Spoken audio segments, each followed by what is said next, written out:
होली क्या है और क्यों मनाई जाती है।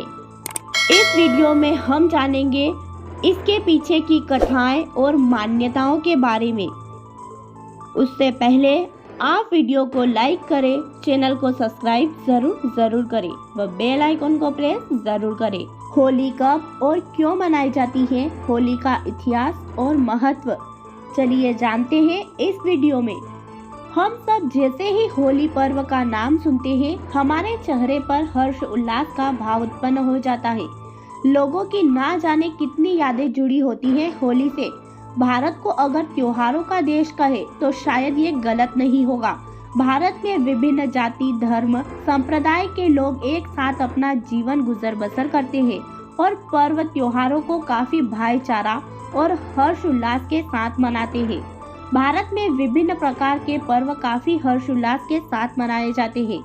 भारत में हर एक पर्व का अपना महत्व होता है। हर पर्व कहीं न कहीं पौराणिक इतिहास और कथा से जुड़े हुए होते हैं।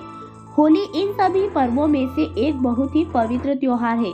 ये लोगों को आपस में भाईचारा, प्रेम, स्नेह से साथ रहने की प्रेरणा देती है। होली हिंदुओं का एक बहुत ही महत्वपूर्ण और पवित्र त्योहार है।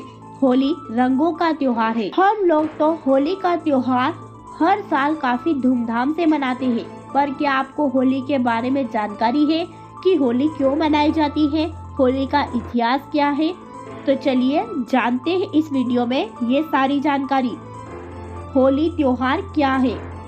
होली का त्योहार हर एक साल फाल्गुन महीने की पूर्णिमा के दिन मनाया जाता है। होली हिंदुओं का एक बहुत ही पवित्र और प्रसिद्ध त्योहार है। होली को रंगों का त्योहार भी कहा जाता है। भारत में मनाए जाने वाले विभिन्न त्योहारों की तरह होली का पर्व भी बुराई पर अच्छाई की जीत के प्रतीक के रूप में मनाया जाता है। होली की शुरुआत होलिका दहन से होती है। शाम को होलिका दहन की जाती है और इसके अगले दिन होली का पर्व मनाया जाता है। इस दिन बच्चे, महिलाएं से लेकर बूढ़े तक सभी लोग एक दूसरे को रंग अबीर लगाकर गले मिलते हैं और आपस में खुशियां, स्नेह बांटते हैं। भारत के कुछ हिस्सों में होली का त्योहार किसान फसल की पैदावार अच्छी होने की खुशी में मनाते हैं। होली क्यों मनाई जाती? वैसे तो होली पर्व की कई सारी पौराणिक कथाएं प्रचलित है, जिनमें सबसे अधिक प्रचलित है होलिका और प्रहलाद की कहानी। ऐसा माना जाता है कि प्राचीन काल में हिरण्याकश्यप नाम का एक बहुत ही बलशाली असुर राजा हुआ करता था। ये इतना घमंड में चूर हो गया था कि खुद को ही भगवान समझने लगा था और सभी को अपनी पूजा करने के लिए कहता था। डर से सभी लोग हिरण्याकश्यप की पूजा करने लगे। हिरण्याकश्यप का एक बेटा था जिसका नाम प्रहलाद था। प्रहलाद ने अपने पिता को भगवान मानकर पूजा करने से इनकार कर दिया और भगवान विष्णु की पूजा किया करता था।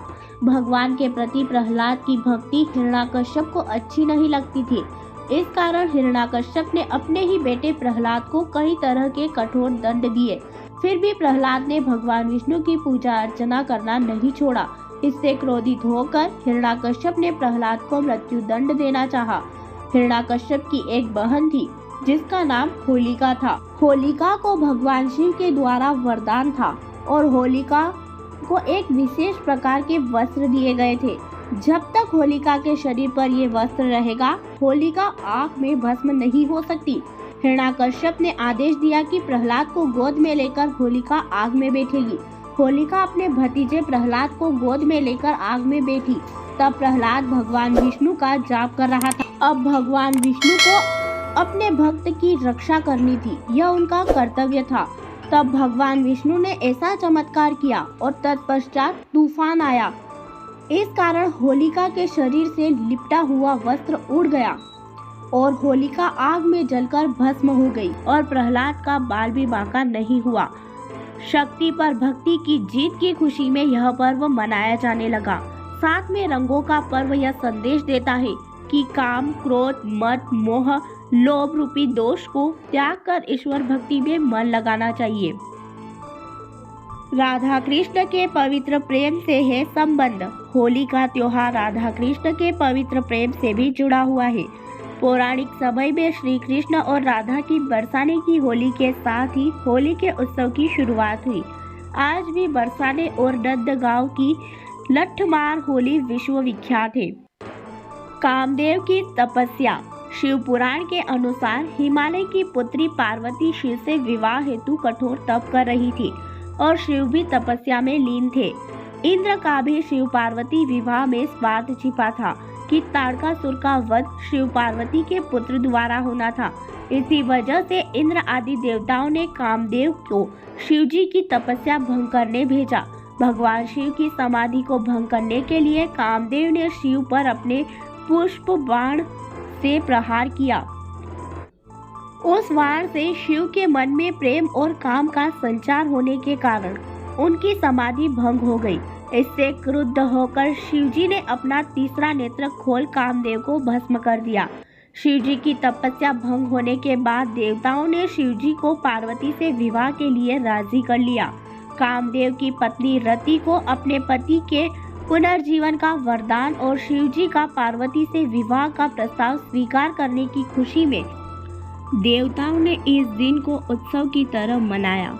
यह दिन फाल्गुन पूर्णिमा का ही दिन था।